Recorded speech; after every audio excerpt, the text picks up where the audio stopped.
Babukola ki? Nakola bya business. Abaana babagaga nabo mukola. Yes, nze nkola bannange nze ndi mukozi.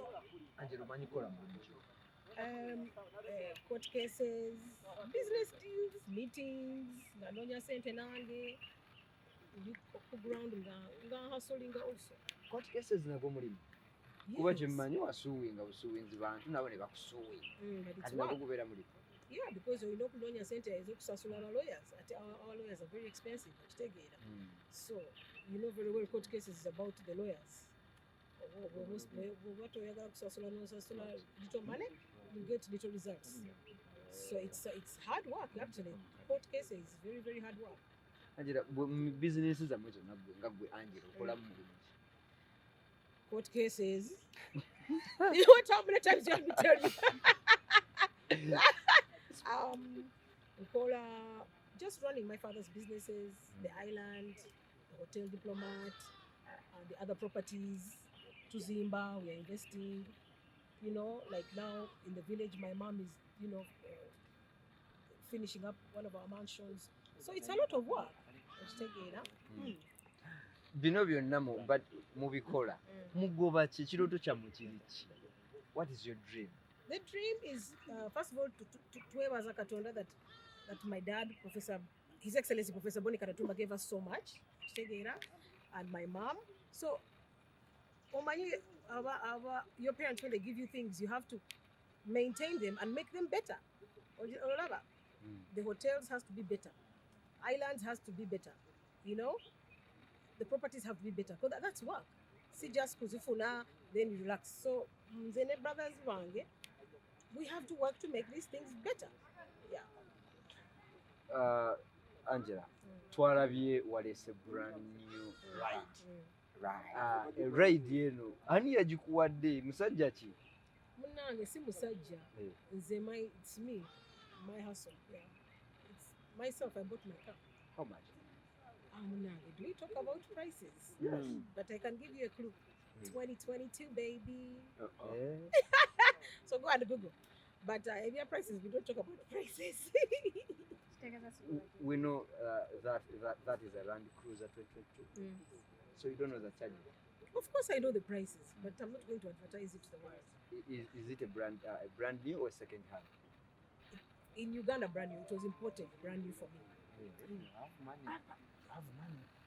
Which I'm telling you, I'm hustling and I'm working hard. Well, you think I'm joking? Hey. Jogamba abali mu kiyungu tebasobola gyetuusaako. It will be hard. Kuvaayo bajje on the ground, we hustle together. Naye kali kyo girekawa mu Buganda omukyala tafumbirwa tumuyita nakyeyombekedde. Yes, it's okay. Kati naawe olina kyeyombekedde? Olina kyeyombekedde? What does that mean, nakyeyombekedde? What does it mean, nakyeyombekedde? Kitegeeza ki? It means omukyala atayagala kufumbirwa. But first of all, I'm divorced. Second of all, I don't mind okufumbiwa again. Okuddamu mufumbo. I don't mind. Just that city desperate. Omanyi abawala bangi bali desperate. They are looking for someone. Betaga security. Betaga a man to depend on forever. And I'm the opposite. I don't want to depend on the person. So zenjagala kufumbiwa when the right person comes and we develop together. Do you sometimes sit and regret being a woman? No, I love being a woman. What are you going to be? You think a man? No, I was raised by my dad, obviously a very, very good businessman, and with 7 brothers. So of course, my raising was towards the male side. To go and hustle. Omanyi mama wange ne tata wange. They always say if the boys are going to work, let Angela also go. So both of them which is good. Which is why I don't sit and wait for things to come in my lap. I go out there and I hustle. Kakati Angela. Batugamba abasajja gwabwe ekwanira ate okwana bato. Nze sikwana banange, you never see me cornering someone. Be bankwana. N'abato. All of them, all ages, as long as they're above 18, I listen to what they're saying. Abato, bogati bo. Abato, abakulu, anybody. I mean, bo be bansanga. Si goba abasajja. Never seen me go back in the subject. Never man. You listen, no your sentence up. Listen to what they are saying. Zempuliriza kye bagamba. But abasajja nze sigoba, you never seen me. I'm very traditional and I'm very, very respectful with men. And I'm still a woman at the end of the day. Omukazi tayinza okubeera ng'omusajja. So omukazi cannot start chasing a man. So I'm still a woman in that department. Kyogamba tolina crush. You don't have anyone crush. I do, but not really. But and yeah, there, not really, because I've been busy, but not really.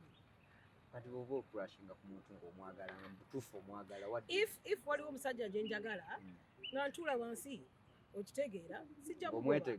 If tandabye and he has not appreciated me, then he should keep it moving. But I can't go tell nange ndi wano njagala. No. Tomweteganga ku musajja. I cannot. I don't even have it in me. I'm very shy, by the way, in that department. I swear. Kati bw'oba togoba abasajja kitegeeza abasajja abangi bakuyiseemu. So yagala ngoba abasajja. Anti kitegeeza bangi bwe basenabo. It's okay, bayitewo. They were not for me. Okitegeera. But one thing I can never do, even my mom raised me never to chase a man. Where do I start? I can't. I can't. I will die with my crush. Kati Angela, how old are you? Kati abakazi tebogera myaka gye tugambe. When the whole of Uganda mwagala kumanya emyaka yange siyogera ebya myaka ever in life. I keep you feel free to guess. People bagamba oli mukazi wote. Are you sure? You are 50. Jesus, be serious now. Oli mukadanyirira. You people be serious. And you know very well I don't feel that's well, but I like the fact I also like the fact that people think I'm older, so that when two kabagamba oh no really, is she that old? So I like it. So jagala muwere nga muloza but ebya age so siyogere ebya age. Tebina makulu. Politicians lose positions because of announcing their ages.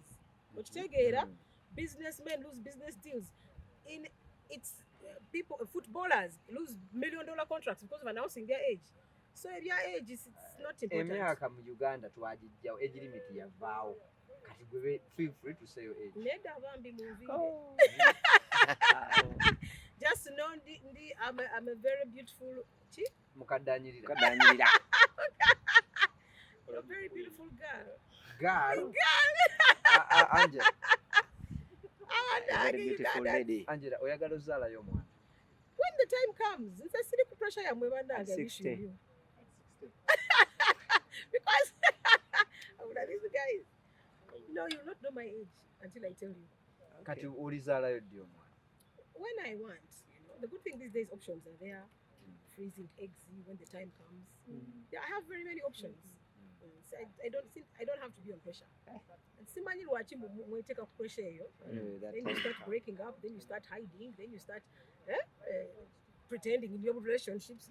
I don't want that kind of pressure. Batugamba era oli muligo nti waloga relationship gye wavaamu nayo musajja n'afuna omukazi ne baawukana nga tewayisa dde omwaka. Ogenda mu ddogo? No, nedda. Mudogo is what tukuloga. Yes. Witchcraft. Nedda. Jesus. The way I love my Jesus. Nedda bambi never. Kati wakola kaki akalyonoona relationship y'abanne?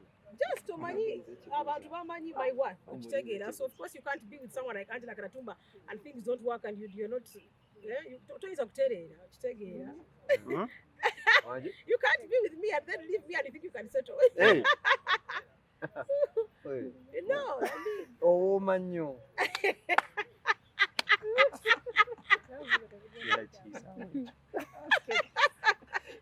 So you sweet, yeah?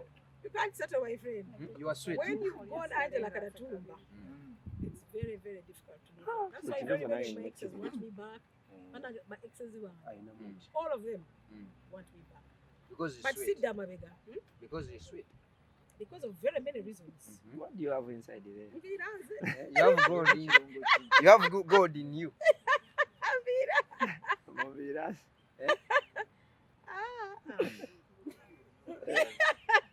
You are sweeter. No, they don't settle. Hey, they don't settle. Why? You can't have had a diamond in your hands like this and you lose it and you don't settle. You have. I'm the diamond. Me. Yeah. You can't have a diamond like Angella Katatumba, a very rare jewel, and then you lose it and settle. Of course you can't.